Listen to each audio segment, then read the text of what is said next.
Today I'm going to be breaking down how you can use a Royal Champion charge in combination with Super Hog Riders here at Townhall 15 to 3-star any base. So here is the army composition that we are going to be using today, and honestly there's only a couple of key things you're going to need to make sure you bring. The first and probably most important of course is going to be those electro boots on the Royal Champion. It's a pivotal part of this strategy because, as the title would suggest, it is a Royal Champion charge.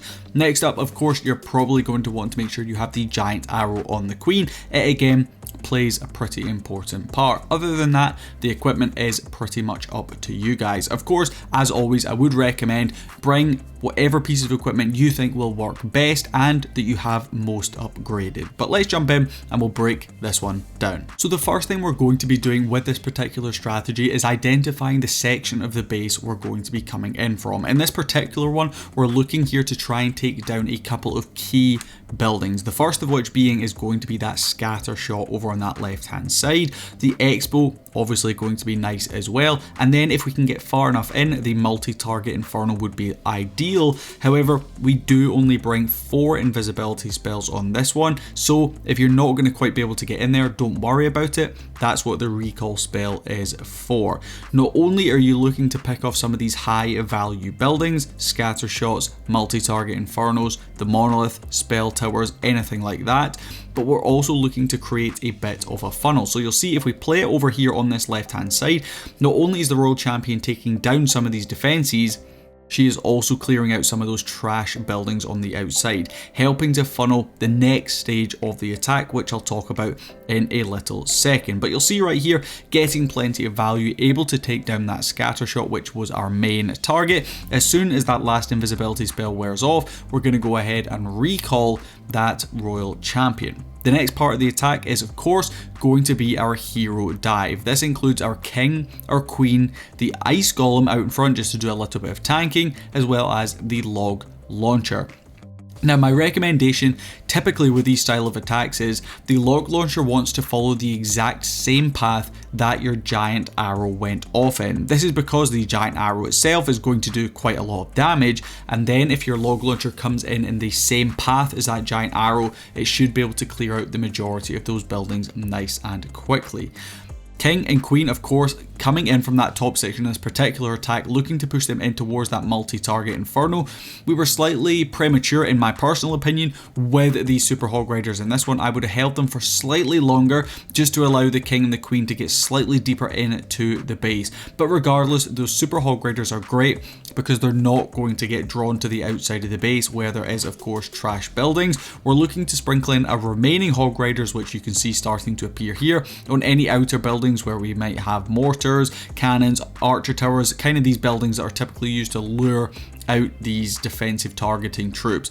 But continuing on with this one, the Royal Champion does make a reappearance of course. Typically I would drop her down alongside your Super Hog Riders. She is really good at taking down skeleton traps, things like that.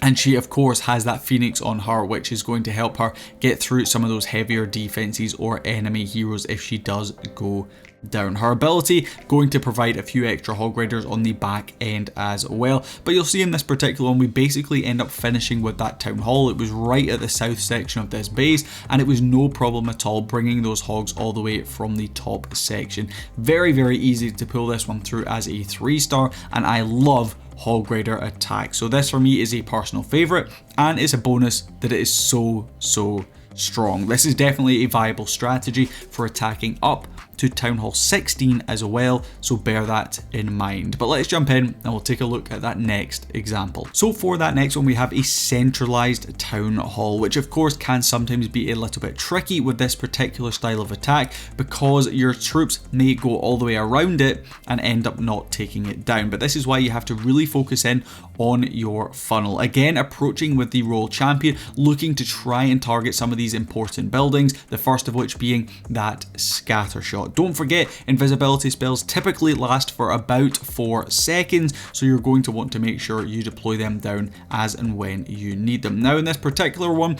we unfortunately didn't quite take down the Eagle Artillery, but then we're going to come in clutch with that giant arrow as well. Now remember, like I said, you want that giant arrow and the log launcher to go in the exact same direction, so they're both doing damage over the same buildings. The earthquake spell is then also going to come in to help take down those really high DPS, or sorry, high HP buildings like the monolith, scatter shots, anything like that. So you'll see right here, the log launcher done a fantastic job taking down a couple of those key defenses. We then of course have the clan castle troops coming out in support of our king and our queen. King bringing in the heat with of course the giant gauntlet. In this particular one, he actually gets all the way through into the town hall, which is a bonus, but typically in these centralized town hall bases that you might find when you're trophy pushing, it's not going to be quite as easy as we made it look in this particular one. Completely wiping out that entire left hand side and core of the base with our kill squad and royal champion charge. It's then of course going to be up to the remaining troops to push on through.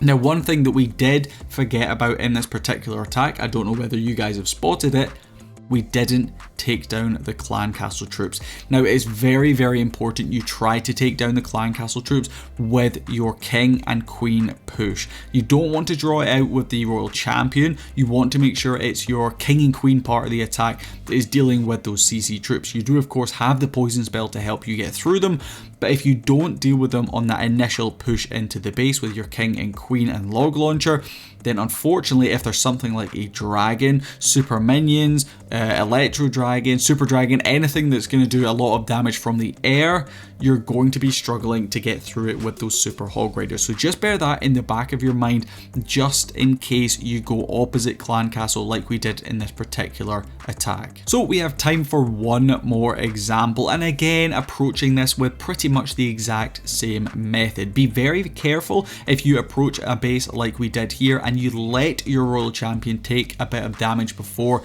you go ahead and pop that first invisibility spell down. We don't want to lose her before we've got the value from her. So in this particular one, we unfortunately don't actually get the scatter shot, which probably would have been my target in this particular example. The poison tower there as well would have been nice to take down, but regardless, we take down that top right hand side compartment with the RC charge. We're now going to be coming in with the giant arrow, first of all from that queen, pushing through the monolith, which we do take down with the log launcher and earthquake spell in combination right there. The king and queen hopefully should be able to push somewhere near that town hall and potentially even take it down for us, and then of course those hog riders have a nice clear path to push through the rest of the base. Now we haven't actually spoken too much about the hog riders themselves. Typically I will deploy down the hog riders once we have secured a good enough funnel, which for me, once that town hall goes down here and those clan castle troops are dealt with, we should be safe to start getting those super hog riders in, which is exactly what we're going to be doing. Don't worry as well about spreading them out too much. They work really, really well fairly bunched up. Early heal spells are always going to be your friend. You want to make sure, especially if you're coming into a heavy splash damage part of the base with scatter shots, multi-target infernos, bomb towers, wizard towers, anything like that, if you notice your hog riders taking a significant amount of damage, use that early heal spell, because of course you have the double tome on your Grand Warden to help you get through the remaining portion of the base. Now there is a headhunter in this particular army composition which will come in with this part of the attack. You typically want to deploy it when you're going to use that Grand Warden ability, so it can help you get through any of those remaining heroes. Like you saw down at the south section of this base, the minion prince potentially could have been a bit of an issue, but because we used the headhunter, ended up not being a problem for us at all. Our royal champion started off this attack, and you'll see she is going to be finishing it as well. Her ability swagged in this particular one, and another fantastic showing of how strong this strategy can be. So hopefully you guys did find this strategy and video helpful. If you're going to go ahead and use it, the link for it, as always, is down in the description. Thank you so much for watching, and I hope to catch you guys in the next video.